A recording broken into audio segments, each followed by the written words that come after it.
কাৰণ স্মাৰ্ট মিটাৰত যদি বিল বেছি হয় ASCB-টো ইনকামটো বাঢ়িব লাগিব আৰু ASCB-ৰ ইনকামটো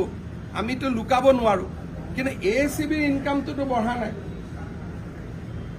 স্মাৰ্ট মিটাৰে যদি বিল বেছি দিয়ে বিলৰ টকাটো ক'ত যাব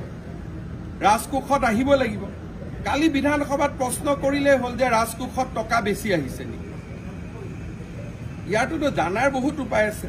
আৰু লগতে মই কৈছো কি যে আমাৰ জুন জুলাই আগষ্ট ছেপ্টেম্বৰ মানুহৰ ঘৰত ইলেক্ট্ৰিচিটিৰ বিল বেছি আহে এই ইস্যুটো আকৌ অক্টোবৰৰ পৰা নোহোৱা হৈ যাব আৰু 1 এপ্ৰিলতটো আমি ইলেক্ট্ৰিচিটিৰ দামো 1 টকা কমাই দিম ভাৰতৰ কোনো ৰাজ্যৰ দাম নকমায় অসমে প্ৰথম কমাব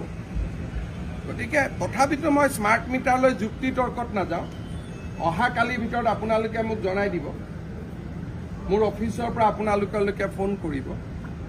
যে যোনজন সাংবাদিকে বিচাৰে যে ঘৰত এটা স্মাৰ্ট মিটাৰ মেনুৱেল মিটাৰ আমি দুটা লগাম আৰু আপোনালোকে পৰীক্ষা কৰি ল'ব কাৰণ স্মাৰ্ট মিটাৰত যদি বিল বেছি হয় ASCB-টো ইনকামটো বাঢ়িব লাগিব আৰু ASCB-ৰ ইনকামটো আমিতো লুকাব নোৱাৰো কিন্তু ASCB-ৰ ইনকামটোতো বঢ়া নাই স্মাৰ্ট মিটাৰে যদি বিল বেছি দিয়ে বিলৰ টকাটো ক'ত যাব ৰাজকোষত আহিব লাগিব কালি বিধানসভাত প্ৰশ্ন কৰিলে হল যে ৰাজকোষত টকা বেছি আহিছে নেকি ইয়াৰটোতো জানাৰ বহুত উপায় আছে আৰু লগতে মই কৈছো কি যে আমাৰ জুন জুলাই আগষ্ট ছেপ্টেম্বৰ মানুহৰ ঘৰত ইলেক্ট্ৰিচিটিৰ বিল বেছি আহে এই ইস্যুটো আকৌ অক্টোবৰৰ পৰা নোহোৱা হৈ যাব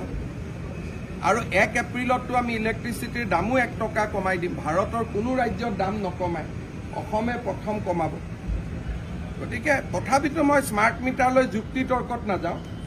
অহা কালিৰ ভিতৰত আপোনালোকে মোক জনাই দিব মোৰ অফিচৰ পৰা আপোনালোকলৈকে ফোন কৰিব যে যোনজন সাংবাদিকে বিচাৰে যে ঘৰত এটা স্মাৰ্ট মিটাৰ মেনুৱেল মিটাৰ আমি দুটা লগাম আৰু আপোনালোকে পৰীক্ষা কৰি ল'ব